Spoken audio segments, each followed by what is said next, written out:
রাজনীতি কোনো ব্যবসা নয়।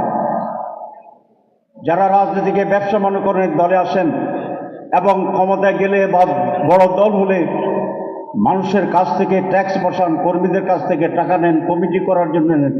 রাজনীতি কোনো ব্যবসা নয়, এটা মনে রাখতে হবে। রাজনীতি হচ্ছে একটি সেবা, রাজনীতি হচ্ছে মানুষের কল্যাণের প্রচেষ্টা। আরেকটি কথা বলে শেষ করব, সেটা হচ্ছে এই রাজনীতি কোনো ব্যবসা নয়। যারা রাজনীতিকে ব্যবসা মনে করেন দলে আসেন এবং ক্ষমতায় গেলে বা বড় দল হলে মানুষের কাছ থেকে ট্যাক্স বসান, কর্মীদের কাছ থেকে টাকা নেন, কমিটি করার জন্য নেন। রাজনীতি কোনো ব্যবসা নয়, এটা মনে রাখতে হবে। রাজনীতি হচ্ছে একটি সেবা, রাজনীতি হচ্ছে মানুষের কল্যাণের প্রচেষ্টা। আমরা যখন এই গুণগত পরিবর্তনটি সকল দলের ভিতরে আনতে পারব, তাহলে এই দেশ আমরা ভালোভাবে করতে পারবো। বাংলাদেশ অন্য যে কোনো দেশের চেয়ে উন্নতির উচ্চ শিখরে পৌঁছতে হবে। আমি এই আবেদন জানিয়ে এবং রমজানের ব্যাপারে শুধু একটি কথা বলি। শ্রমিক আছে আমার?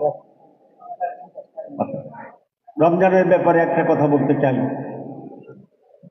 নির্বাচনের ব্যাপারটা বলি। অনেকে বলছেন নির্বাচনের ইস্যুটা, এটা খুব গুরুত্বপূর্ণ আমার।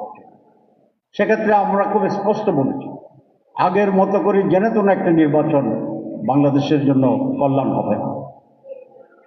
সকল সংস্কার ছেড়ে নির্বাচন, এটাও এত সময় দেওয়া সম্ভব না। Election is a reforms is a continuous process. আমাদেরকে অনেক বড় বই দিচ্ছে, আমরা কাজ করতেছি, প্রায় প্রত্যেক দিনে বসি রিফর্মস প্রপোজাল দেখার জন্য।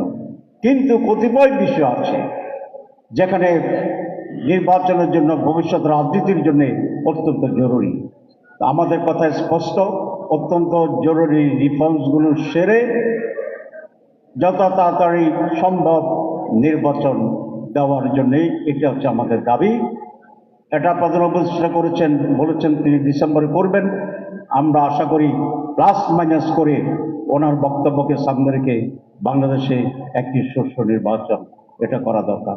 আমরা বলেছিলাম লোকাল ইলেকশন আগে, ন্যাশনাল ইলেকশন তারপরে, এবং সিমিলটেনিয়াস একসাথে চলবে। আমরা লোকাল ইলেকশন চেয়েছিলাম এই জন্যে যে আজকে ইউনিয়নে, উপজেলায় মানুষের সাফারিংসের কোনো শেষ নাই। জন্ম সনদ পায় না, মৃত্যু সনদ পায় না, চাকরিতে যাবে বিদেশে ক্যারেক্টার সার্টিফিকেট পায় না। সুতরাং এই সমস্যাটা নন পলিটিক্যালি হইতে হবে। সেটা কোনো দলের মাধ্যমে লোকাল নির্বাচন আমরা চাচ্ছি না, নন পলিটিক্যাল নির্বাচন, তারপরে জাতীয় সংসদ নির্বাচন এবং একসাথে প্রিপারেশন। এই হচ্ছে জামাতের স্টেপ। তারপর আমরা মনে করি যে সকল রাজনৈতিক দলকে ডায়লগ করা উচিত, একসাথে বসা উচিত, মেজর স্টেক হোল্ডার যারা, তারপরে আলাপ আলোচনার মাধ্যমে একটা কনসেনসাস বা ঐকমত্যে আমরা পৌঁছতে পারবো। তাহলে ইনশাআল্লাহ এই বাংলাদেশ ত্যাগ করে যেটা আমরা পেয়েছিলাম, নতুন বাংলাদেশ, সমৃদ্ধ বাংলাদেশ, মানবিক বাংলাদেশ, বাসযোগ্য বাংলাদেশ, শিক্ষিত বাংলাদেশ, সেটি আমরা আমাদের প্রজন্মের জন্য রেখে যেতে পারবো, দায়িত্ব পালন করতে পারবো। একটি ঘটনা বলবো। কিছুদিন আগে সিঙ্গাপুরের একটি উচ্চ পর্যায়ের টিম আমাদের অফিসকে ভিজিট করতে এসেছিল। আমি বললাম সিঙ্গাপুর একটা small country, one city one state, আমরা জানি 67 সালে তোমরা স্বাধীন হয়েছ। এই অল্প সময়ের ব্যবধানে তোমরা কিভাবে বিশ্বের অন্যতম ধনী রাষ্ট্রে পরিণত হতে পেরেছ? খুব সিম্পল এবং ডাইরেক্ট একটা জবাব দিয়েছে তারা। বলছে আমরা একজন ভালো, যোগ্য, সৎ নেতা পেয়েছিলাম, যার নাম হচ্ছে লি কুইন। আপনারা জানেন তার জীবনে এত বড় বই আছে, আমি পড়েছি সে বই। And this is the secret.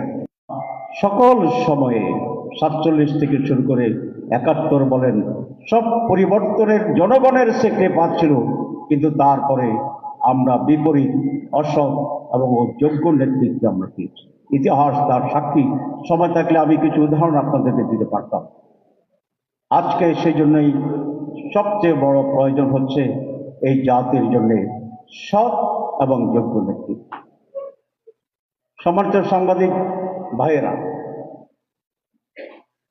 আমরা সকলেই আশা করেছিলাম বাংলাদেশে একটি সত্যিকার পজিটিভ চেঞ্জ আসবে, কিন্তু ইতিমধ্যে আমরা অনেক দেখছি। প্রত্যেকে তার দিকে দেশটাকে নিয়ে যেতে চাচ্ছে। প্রত্যেকে নিজস্ব পথ তৈরি করে ক্ষমতার মসনদের দিকে দৌড়ানোর প্রতিযোগিতা আমরা দেখতে পাচ্ছি। এই অশুভ ক্ষমতার রাজনীতির প্রতিযোগিতা বাংলাদেশকে অতীত পিছিয়ে দিয়েছে এবং এটাই মূল সমস্যা আমাদের দেশে। আমাদের রাজনীতি হবে মানুষ গড়া রাজনীতি। আমাদের রাজনীতি হওয়া উচিত ছিল আমাদের নেক্সট প্রজন্মের জন্য একটি উন্নত শিক্ষা বেসড শিক্ষা রাজনীতি। আমাদের রাজনীতি হওয়া উচিত ছিল একটি নৈতিকতা এবং আলোকিত সমাজ গড়ার সংস্কৃতির সেই রাজনীতি। আমাদের রাজনীতির কথা ছিল একটি ট্রান্সপারেন্ট জবাবদিহিমূলক ঐক্যের বাংলাদেশ গড়ার রাজনীতি। আমি বলেছি এখন বাংলাদেশের অত্যন্ত প্রয়োজন হচ্ছে ঐক্য, দলীয় স্বার্থ নয়, ক্ষমতার প্রতিযোগিতা নয়। 4-5টি বিষয়ে আমরা একমত হতে পারি, কেউ ডিনাই করতে পারবে না। আমি সেদিন জাতিসংঘের মহাসচিবের সাথে মিটিংয়ে ছিলাম, আমি সেখানে বলেছি ইউনিটি আমাদের অস্তিত্ব রক্ষার জন্য অত্যন্ত জরুরি। কতগুলো বিষয়। এক, বাংলাদেশের স্বাধীনতার সার্বভৌমত্ব, এখানে কোনো ডিফারেন্স আসতে পারে না। 2, টেকসই গণতন্ত্র, এখানে দ্বিমত হওয়ার কোনো সুযোগ নেই। যদি আমরা দ্বিমত করি তাহলে আমাদের সকল শহীদের সাথে আমাদের বেমানি হবে। লড়াইটা গণতন্ত্রের জন্য ছিল, ফ্যাসিবাদের বিরুদ্ধে ছিল। 3, স্বচ্ছ নির্বাচন, অনেক ব্যাখ্যা আছে, ব্যাখ্যা যদি চান আপনারা বুঝবেন। 4, দুর্নীতিমুক্ত বাংলাদেশ। আর কথা অনেক আছে, মোরালিটির কথা আছে, এডুকেশন আছে, কালচার আছে, দারিদ্রতা বিরোধী করা আছে, আমাদের ইন্ডাস্ট্রিয়ালাইজেশনের ব্যাপার আছে, ইকুইটেবল ডিস্ট্রিবিউশন অফ ওয়েলথ, এসব বিষয় আছে, সেগুলোকে আমি পরে আনতে চাই। এই 4টি বিষয় আজকে জাতীয় ঐক্য অত্যন্ত প্রয়োজন।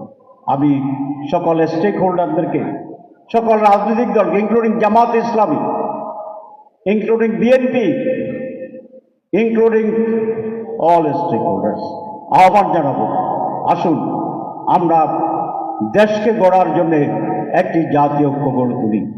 আমি এই কথা প্রস্তাব আকারে দিতে চাই না, এই ন্যাশনাল গভর্নমেন্ট, কিন্তু জাতীয় ঐক্যের আলোচনায় আমরা সেটাকেও একটা এজেন্ডা বানাতে পারি। কারণ দেশ আমার সবার আগে, মানুষ আমার সবার আগে, দল মানুষের জন্যে। আর আগে তো অনেকটাই সাংগঠনিক পরিসরে সীমাবদ্ধ ছিলাম, তো হঠাৎ রাস্তা বেশি ওপেন হয়ে যাওয়ার কারণে ওটাকে সামলাতে গিয়ে আসলে আমরা খুবই ব্যস্ত সময় কাটছি।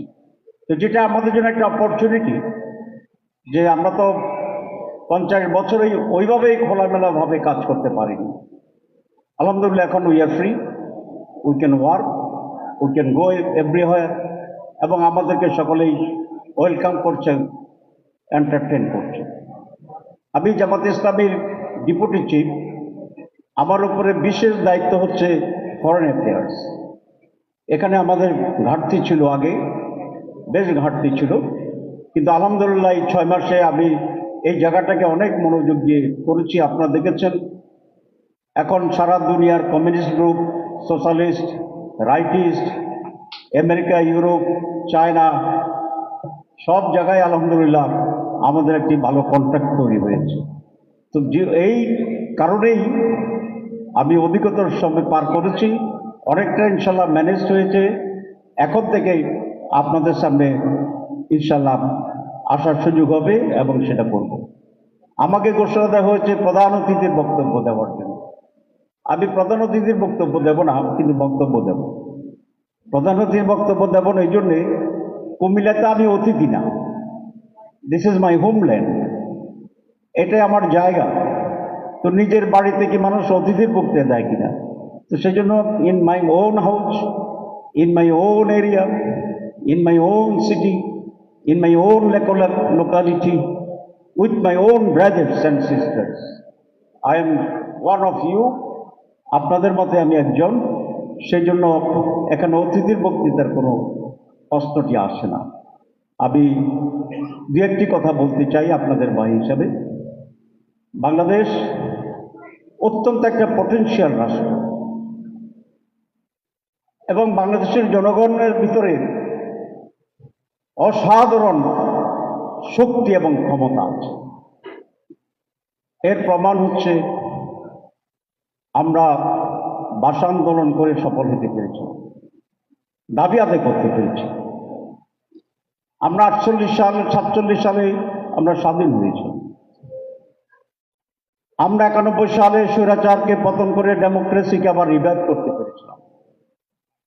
আমরা 2024-এর 5 আগস্ট আবার স্বৈরাচার ফ্যাসিবাদকে শুধু পরাজিত করিনি, বাংলাদেশ থেকে পালিয়ে যেতে আমরা বাধ্য করেছিলাম। এই নিশান আমরা দ্বিতীয় স্বাধীনতা অর্জন করেছি। শুধু বাংলাদেশ হ্যাজ গট অ্যান এনার্মাস, খুবই অসাধারণ শক্তির অধিকারী দেশের মানুষেরা। তারা লড়াই করতে জানে, সংগ্রাম করতে জানে, তারা আত্মত্যাগ করতে জানে, জীবন দিতে জানে, রক্ত দিতে জানে। এটি দুনিয়ার খুব কম দেশে পাওয়া যায়। সেই জন্য আমি জাতিকে, মানুষকে আজকে কুমিল্লার সাংবাদিকদের ফোরামে আপনারা সকলে মিলে জাতিকে ধন্যবাদ জানাতে চাই। কিন্তু একটি দুর্ভাগ্য এই জাতির সাথে লেগে আছে, সেটি হচ্ছে আমরা যে অর্জন করি, অর্জনকে আমরা ধরে রাখতে পারি না। 47 সালে আমরা স্বাধীনতা পেয়েছি, স্বাধীন হই নাই। 71 সালে আমরা স্বাধীনতা পেয়েছি, স্বাধীন হই নাই। 91-তে আমরা স্বৈরাচার বিদায় করেছি, গণতন্ত্রের কথা বলে কিন্তু গণতন্ত্র আমরা চর্চা করিনি। 2024-এর 5 আগস্ট আমরা দ্বিতীয়বার স্বাধীন হয়েছি, কিন্তু স্বাধীনতা পেয়েছি কিনা 6 মাসের ব্যবধানে আমাদের মাঝে আবার সংশয় তৈরি হচ্ছে। আজ আন্দোলন সংগ্রামের চেয়ে আমাদের কারণ খুঁজতে হবে। আমাদের অর্জনকে আমরা কেন ধরে রাখতে পারি না?